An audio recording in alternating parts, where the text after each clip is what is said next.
Hi, this is Andy Filipiuk in Toronto for the week of July the 10th. Later this week, it looks like we're going to get a 1/4% interest rate hike in the Bank of Canada rate.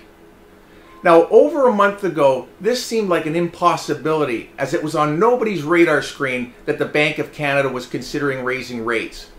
A few speeches by Bank of Canada executives and the market for the Canadian dollar rallied 4% against the US dollar on anticipation of a rate hike this month.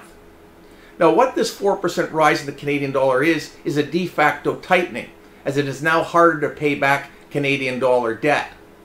So in a sense, we've already had a tightening. And considering the problems in the alternative and subprime lending space right now, this rate hike may be considered piling on. Now, we're not really sure why the Bank of Canada chose to raise now, but there's two possibilities. One, all the central banks around the world appear to be tightening now at the same time. As my video last week showed, credit is actually contracting globally as central banks pull in their horns. Secondly, it's quite possible the Bank of Canada wants to have rates a little bit higher so they have some ammunition for the next downturn.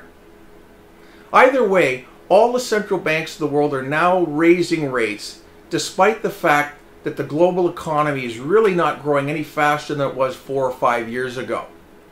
So this move will be a very interesting thing to follow, as Canada is now getting a tightening as they deal with the potential fallout of the Toronto housing market. Thanks for watching.